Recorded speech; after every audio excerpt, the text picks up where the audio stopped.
How can you get as much done in Epic Universe as possible with just one day? What do you need to bring with you that you don't have to bring to other theme parks? And which rides are going to give you a new reason to get back in line over and over again? These are all the things you should always do at Epic Universe, no matter what.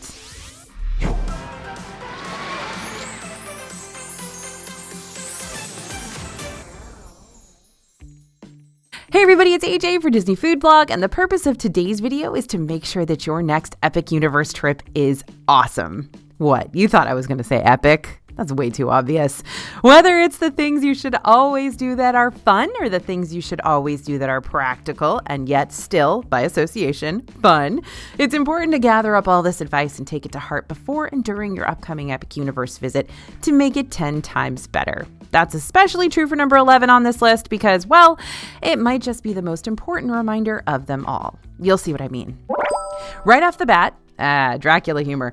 We need to do some major park strategizing, people. To see everything, literally everything in Epic Universe, you'd probably need to invest in more than one day in the park. But here's the thing. You might not have a choice in the matter depending on which ticket option you choose, since some of those multi-day ticket tiers will force you to only do one Epic Universe day. Good news, you can absolutely accomplish the majority of this park in one day, but in order to accomplish as much as you can or as much as you want to, you're going to need a game plan to know which attractions you want to prioritize. You're also going to need to know how things have changed. Since Epic Universe is a brand new park, rule changes can and will happen as they continue to get things up and running. So even if you're going for your second, your third, your 100th visit, you'll need to check out the details of what might be different from your last trip so that you don't miss out on something you wanted to accomplish this trip. Good example for you.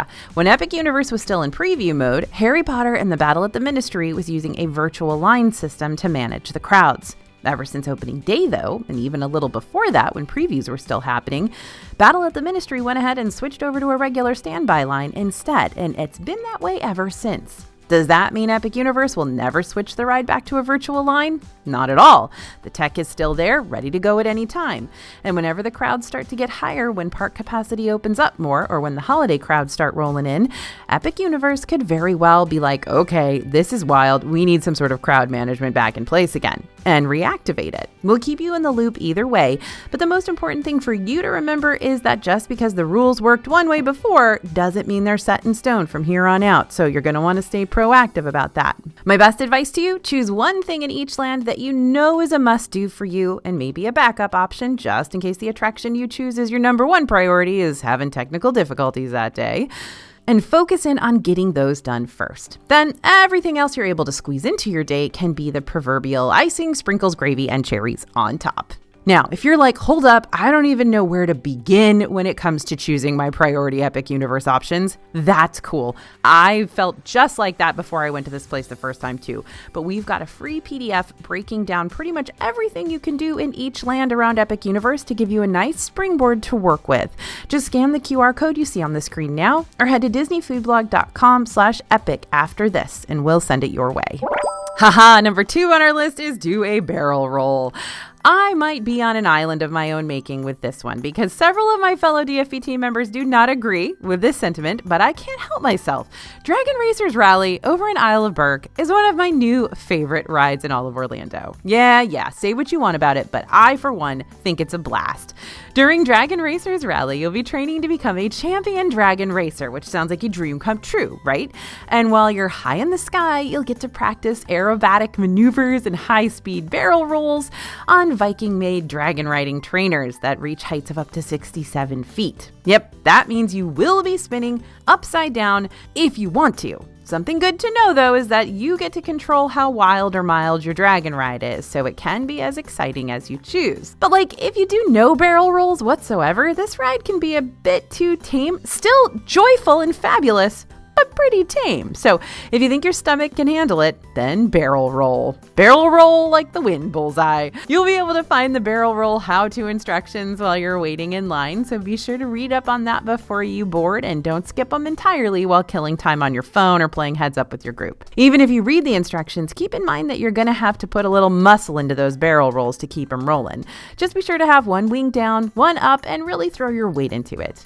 It's likely that people with more body weight might be able to make the barrel roll happen easier, but I've seen people of all sizes be able to do it. And despite the effort you've got to put into this one, that tickle in your tummy sensation is well worth it. I laughed the whole time I rode this because it was just so fun. So if you're a fellow Dragon Racers Rally fan, please let me know that I'm not alone.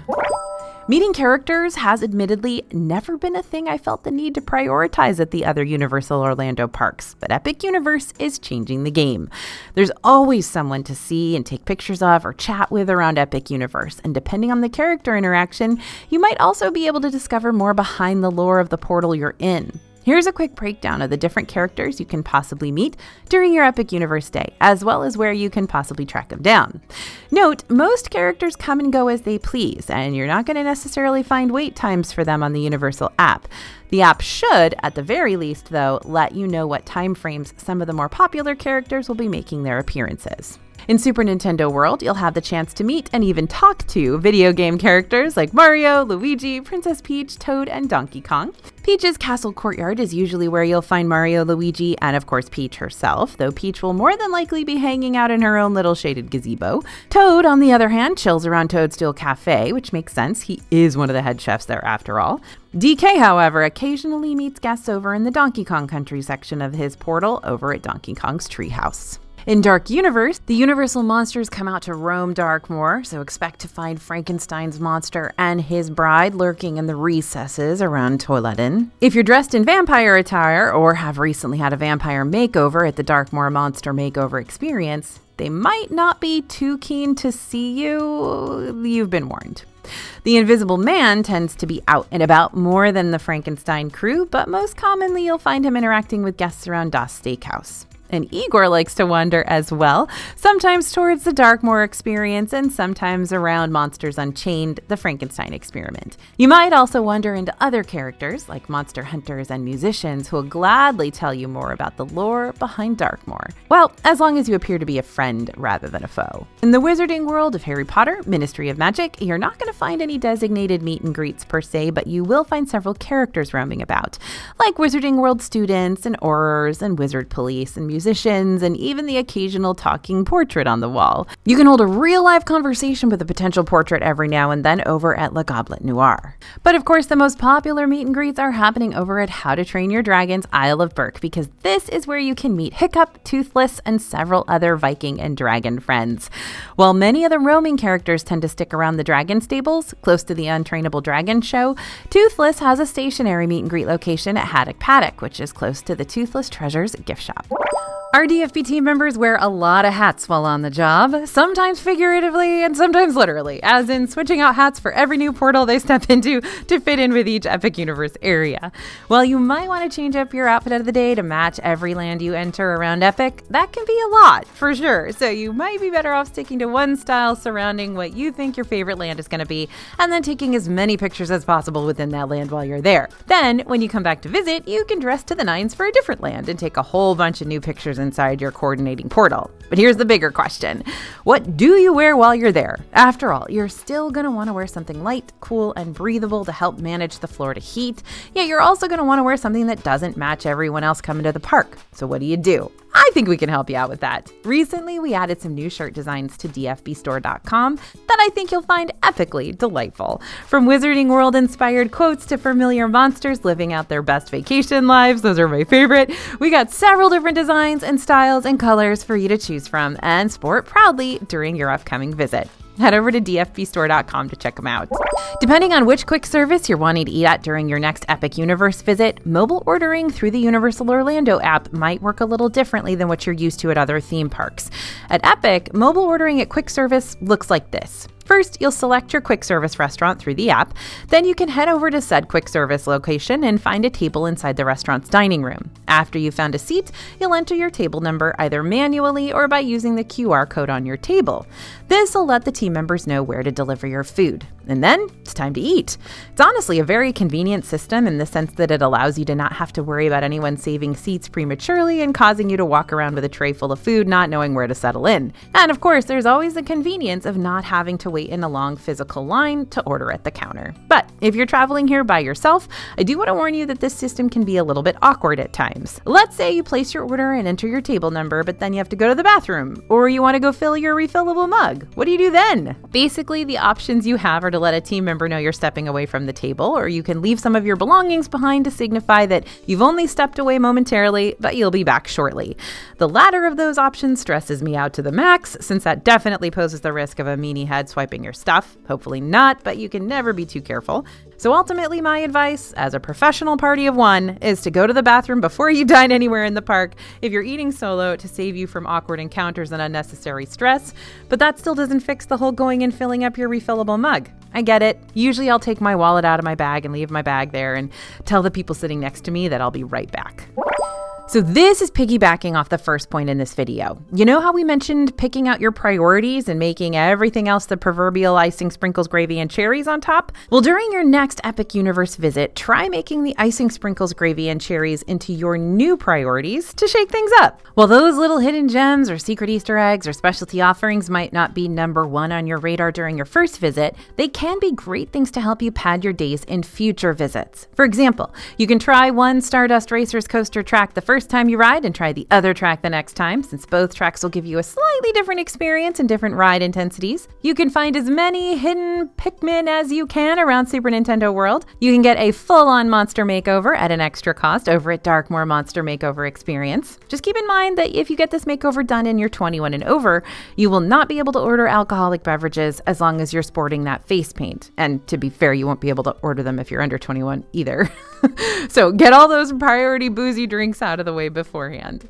Now, since we're on the subject of beverages, you can also try a new wizarding beverage beyond just the staple butterbeer treat. I know it's hard to diverge from your favorite, but seriously, there's so many alcoholic and non-alcoholic wizard brews to try here, since wizards are still not allowed to drink normal sodas apparently, not even in 1920s wizarding Paris. I'd also tack on picking up one of those gorgeous petite cakes from K. Ramel, which are, newsflash, a whole lot cheaper than the ones you can find at Amorette's Patisserie in Disney Springs, just as pretty and I think taste better. And over in Isle of Berk, you might want to check out the Viking Training Camp interactive play area. While this is mainly for the little kids of your group, adults are still free to explore and check out the different themed areas too.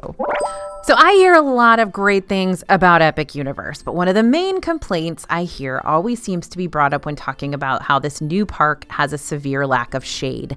And that's a fair complaint to make, because this park is very, very wide open, and the only really shaded areas you're going to find are inside the Epic Universe buildings. Otherwise, there's not a whole lot of massive tree canopies or stationed umbrellas or anything, really keeping the sun from just relentlessly beating down on you during the day, or the rain for that matter. Hopefully, Epic Universe will add more shaded areas later on, but for now, you're going to want to create your own shade by maybe investing in a couple of UV umbrellas or bucket hats or sunglasses. Actually, definitely bring sunglasses. And don't forget to not just apply sunscreen, but to reapply every 2 hours. I always find those little UV detection stickers that you can place on your skin pretty helpful, because they'll disappear when your sunscreen is still on and working, but then they'll turn bright purple when your sunscreen starts to fade away, warning you that it's time to stop what you're doing and reapply. Again, I know some of you don't think a sunburn is a big deal, but it can really ruin your trip. If you get a really, really bad sunburn, you're not going to be able to function for at least a couple of days after that. I've had horrible headaches and just felt like trash after getting really sunburned. So it's easy enough just to put on that sunscreen and not worry about it. Mario Kart Bowser's Challenge. This is an AR attraction inside Super Nintendo World that was first brought to life over in Universal Studios Japan. Then it opened up in Universal Studios Hollywood, and now it's here in Epic Universe, taunting you to keep racking up higher and higher scores each time you ride. But in order to do that, you're going to need to invest in a power-up band first. Now, a power-up band looks a lot like one of Disney's magic bands, but instead of this wrist accessory being the skeleton key of your whole vacation, it's just going to be your key around Super Nintendo World, giving you the chance to unlock special challenges and activities in that land. Granted, you do not have to invest in a power-up band to have a fun time at Super Nintendo World. At $40 per band, that's quite an investment. However, these bands do help add a whole other layer of immersiveness to your first visit and all other visits after that. This includes keeping track of all your Mario Kart ride scores and collecting coins and items along the way too. And one of the very cool aspects about connecting a power-up band to your Universal Orlando app is how your Mario Kart performance impacts not just your own individual high score, but also a collaborative team score. You see, each band is connected to a certain character design, and depending on which design you choose, that'll sort you into a virtual corresponding team. Throughout the day, you can earn coins and points to help boost your team's score on the Universal app and earn bragging rights for not just yourself, but everyone with a matching wristband. Here's how to link your Power-Up Band to your Universal app. On the home screen, scroll down to the Universal Play option and find the Super Nintendo World link. Once you tap on that, scroll down until you see the Play Now button. Choose this option and you'll be led to a new page followed with a fun little digital music sound where you'll have the option to scan the QR code featured on your band. After that's scanned, there you go, your band's linked and ready to use. Now, to use it on the Mario Kart ride, it's super easy, but you will need to activate it just as soon as you board. All you need to do is tap your band to the steering wheel, and that's it. Ready, set, race. Yeah, I'm a little butterbeer biased, but y'all, this crepe served at Café Lair de la Sirène has no right to be this good. In fact, that's surprisingly how I feel about a lot of Epic Universe snacks. Universal Orlando, in my personal experience, has been pretty touch and go on the snack scene, unless I'm grabbing a jacket potato over in Universal Studios Florida, or, maybe some Who Hash. Yeah, those are my go-tos. But Epic Universe has done a really impressive job of not just making their snacks visually appealing, but flavorfully appealing as well.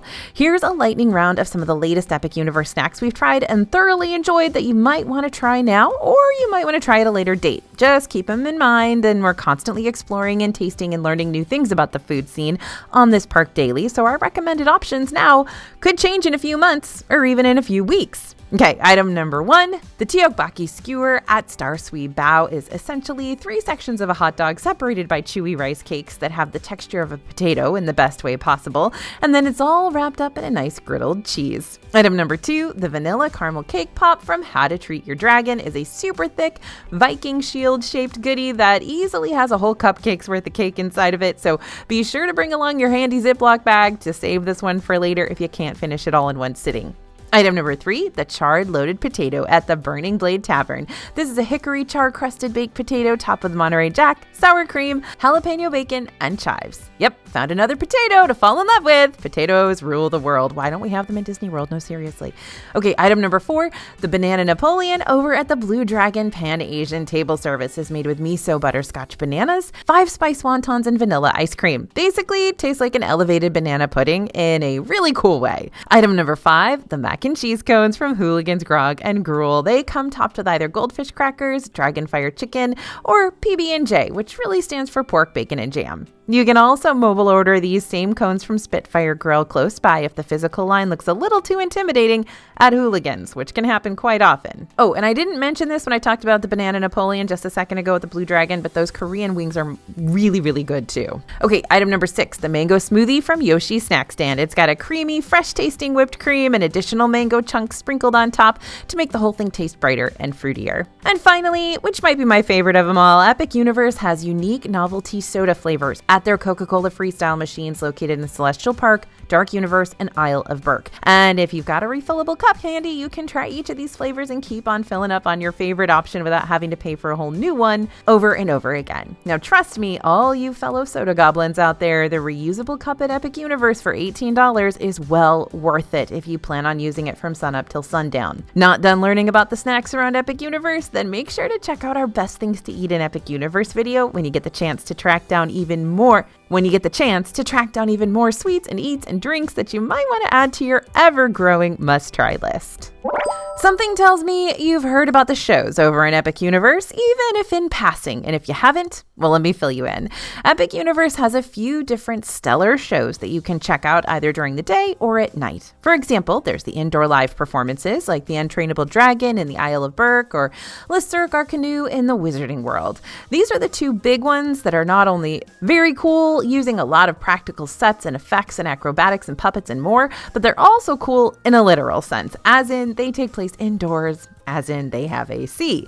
And when you're in a park that's severely lacking shade and it's the middle of the summer, you're going to take all the AC you can get. There's also the Cosmos Fountain Show, which you can see take place in Celestial Park toward the Helios Grand Hotel dedicated park entrance. This is about a 15-minute long spectacular filled with illuminated jet streams and swelling soundtracks celebrating each park portal. While the fountains do have occasional performances throughout the day too, it's most impressive to see these happen at night when the color is really striking. You might not have time to see all of these during your first Epic Universe visit, but I'd suggest at least squeezing in 1 or 2 and then prioritizing whatever you left out this time during your next visit here. And then you can return to your favorite performances for any of your upcoming trips. Who knows?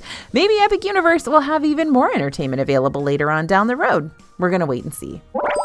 And now the moment you've all been waiting for, point number 11, the point I teased at the very start of this video, and perhaps the most important one of them all. Make your own opinions. Because Epic Universe is a new park, people are champing at the bit to tell you about their opinions about things. This does not exclude any of us here at DFB. We are so excited to try out all these new attractions and restaurants and report back to y'all ASAP so that you can know our firsthand experience and therefore get an idea of what you want to do yourself when you come here for the first time. And because we've got so many different personalities on the team, we got the benefit of showing you a variety of pros and cons about, well, everything. But that's the thing. Our team has a variety of opinions when it comes to Epic Universe. You already know that I'm Team Dragon Racers Rally, while several of our DFB reporters like to cringe and just give me one of those "you do you" smiles. But our reporters are also pretty split down the middle when it comes to rides like Kart Madness in Donkey Kong Country. Some wrote it earlier and said it was way too jerky for their liking, while others wrote it later and claimed it as their favorite Universal family coaster ever. When it comes to Das Steakhouse, early DFB reporter reviews weren't exactly glowing, but after return visits, we've found a lot to love about this Dark Universe restaurant, so it seems to either be improving with time or we've all got different taste buds to consider. Probably a healthy mixture of both. What I'm trying to say is that while it's super important to study up on pros and cons for each Epic Universe experience, don't skip out on something that you were originally looking forward to just because someone else said they didn't like it. Because we're all different here, and Epic Universe is continuing to adjust and improve guest experiences as they settle into things. So you might feel totally different about something that was reviewed during early previews or shortly after opening day. So if you've been to Epic Universe, please drop your opinions in the comments. We definitely want them. Our viewers definitely want them. We want to see what you think. And I hope you'll come back to this video and let us know what you loved once you've been as well. Okay, overall, we have been so impressed with Epic Universe, and you can bet your bottom dollar that all the things we listed off today are things that we're always going to be doing during our future visits to this third park gate. But if you want to find out more of the must-dos and the always-dos and the have-to-dos of Epic Universe, be sure to check out some of our other Epic Universe videos, like our Ultimate Guide to Epic Universe. That one's my favorite. Spent a lot of time on that one. And don't forget to pick up our free Epic Universe PDF over at disneyfoodblog.com/epic today. Thanks for listening, everyone, and thanks for watching. As always, this is AJ for Disney Food Blog, and we'll see you real soon.